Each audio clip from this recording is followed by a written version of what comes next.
Cet après-midi, mon collègue Nicolas m'a montré une animation qu'il a fait sous Storyline avec un objet qui bouge dans une fenêtre. Je me suis dit que c'était une bonne idée pour faire un tuto flash Storyline. Donc c'est parti.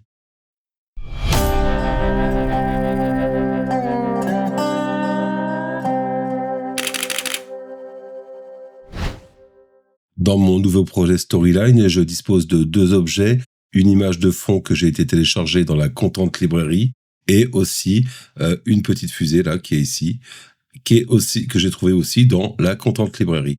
L'idée, c'est de faire décoller ma fusée et de la faire atterrir à droite. Comment on fait? Pour ça, je sélectionne ma fusée et je vais dans Animation. Dans Animation, je fais ajouter une trajectoire et je vais choisir, alors j'ai plusieurs types de trajectoires que je peux choisir qui sont déjà préconfigurées, et moi je vais choisir la trajectoire courbe. Je clique sur courbe, je clique sur ma fusée, je déroule ma courbe, je clique encore une fois, j'ai une courbe qui se forme et je définis que ma fusée s'arrêtera ici.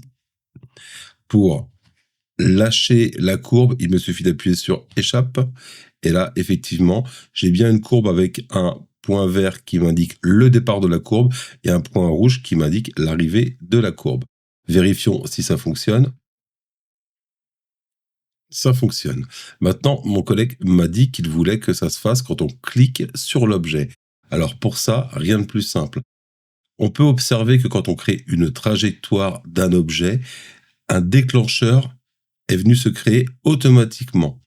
Donc, qu'est-ce que me dit mon déclencheur? Il me dit déplacer image 2, c'est ma fusée. Le long de la trajectoire en courbe 1, c'est bien la courbe que j'ai tracée, quand la chronologie de l'image commence. Moi, je veux que ce soit au clic, donc j'ouvre mon déclencheur et je fais quand l'utilisateur clique sur image 2. Et à ce moment-là, on va tester. Je lance l'aperçu, je clique sur ma fusée et ça fonctionne au clic. C'est très bien. Mais moi, mon collègue, il m'a dit, moi, ce que j'aimerais bien, c'est que quand je clique, il aille à droite, et quand il est à droite, je veux qu'il retourne à gauche. Eh ben, on va faire ça tout de suite. Pour faire ça, je vais créer une variable. Je clique sur variable et je vais définir une variable de type vrai-faux que je vais appeler v fusée de type vrai-faux et par défaut, elle est faux. Maintenant, je vais dire que quand l'utilisateur clique sur l'image 2, changer la variable, ajuster la variable fusée à la valeur vraie. Alors, je ne vais pas faire affecter, et c'est là la petite nuance, je vais faire permuter.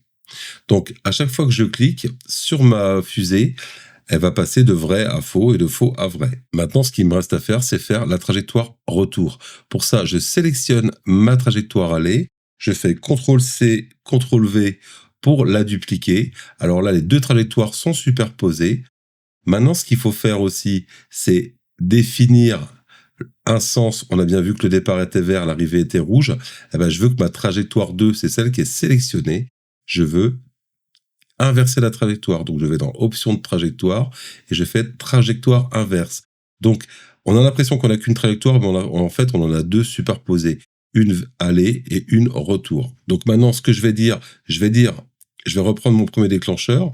Je vais dire déplacer l'image le long de la trajectoire en courbe 1 si la variable fusée est égale à faux, c'est-à-dire qu'on n'a pas encore cliqué sur la fusée. Je vais créer un deuxième déclencheur. Donc, je fais CTRL-C, CTRL-V pour dupliquer mon déclencheur.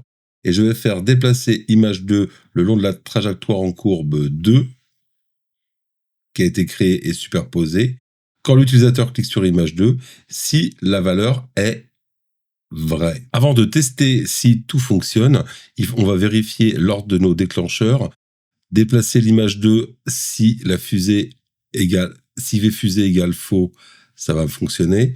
Par contre, le permuter V fusée, faut le mettre tout en bas, sinon ça fonctionne pas.